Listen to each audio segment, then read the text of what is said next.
School पे आसिला नुआ update बदलिबो प्राथमिक स्कूल रो पाठ्य पुस्तक नुआ बही रे पाठ पढ़िबे छात्र छात्री हेले केबे ठारू एहा लागू हेबाकू जाउची चलंतु आगु को ई वीडियो रे डिटेल्स रे मु आपनकू जणाई दउची। तो अपडेट टी जानिबा पूर्वरु वीडियो को गटे लाइक करंतु एवं चैनल को नु आस्तिले एबे ही चैनल को सब्सक्राइब करी बेल आइकन को प्रेस करी ऑल रे क्लिक कर रखिबाकू जमारु भी भूलंतु नै जहाद्वारा जेतेबेले भी एई टाइप रो नुआ नुआ अपडेट आसुची ता एही चैनल माध्यम रे देखिबाकू पाई जिवे। आ डेरी काहे कि चलंतु नजर पकेइबा संपूर्ण अपडेट उपरे। जातीय शिक्षा नीति 2020 अनुसार स्कूल रे हेबो पाठ पढ़ा एथिपे प्रस्तुत हेउची नुआ पाठ्य पुस्तक संपूर्ण भावे जातीय शैक्षिक गवेषणा और प्रशिक्षण प्रतिष्ठान बा एनसीईआरटी ढांचा रे पाठ पढ़ा हेबो। National curriculum framework for school education बा एनसीएफएससी ढांचा रे एही समस्त पाठ्य पुस्तक प्रस्तुत हेउची।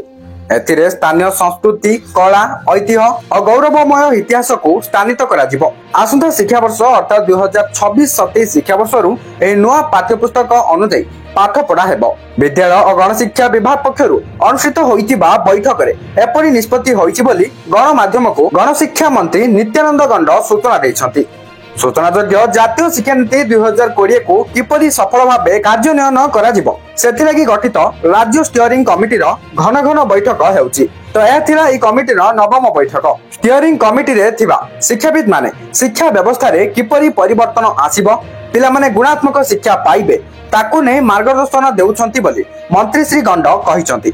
मंत्री आहुरी मध्य कहिसंती जे Odisha curriculum framework for school education बा ओसीएफएससी 2025 रो अग्रगति नै समीक्षा होइछि। जातीय शिक्षा नीति 2020 आधार रे विज्ञान गणित कला धंदामूलक दक्षता शिक्षा सहित ओडिशार भाषा संस्कृति परंपरा और इतिहास को विशेष गुरुत्व दिया जायछि।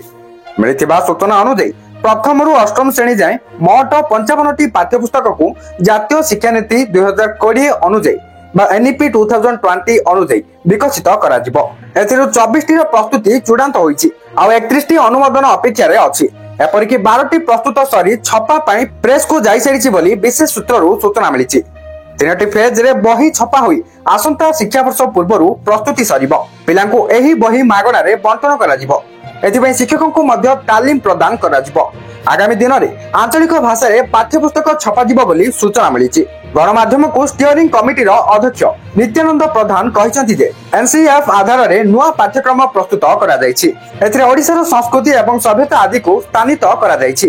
तो वर्तमान जहां भी किछि नुआ अपडेट थिला एबे त आपण बुझी गलेनी। आसंता शिक्षा वर्ष अर्थात 2025-26 शिक्षा वर्ष रु एई एनईपी 2022 लागू हेबा को जाउछि जाके एबे आपण जानि गले नुआ बही रे आसंता वर्ष रु पाठपढ़ा आरंभ हेबो। तो जहां भी अपडेट थिला नियत भाबे वीडियो को शेयर करी समस्त पाखरे अपडेट को पहुंचे दियंतु तास वीडियो टी किछि इन्फॉर्मेटिव थिला तेनु करे लाइक कर देबे। आ जदि आपण हमर टेलीग्राम चैनल रे जॉइन करनांते एंड व्हाट्सएप चैनल रे फॉलो करनांते शीघ्र शीघ्र जॉइन फॉलो करनियंतु। डिस्क्रिप्शन रे लिंक पाई जिवे चेक आउट करनियंतु।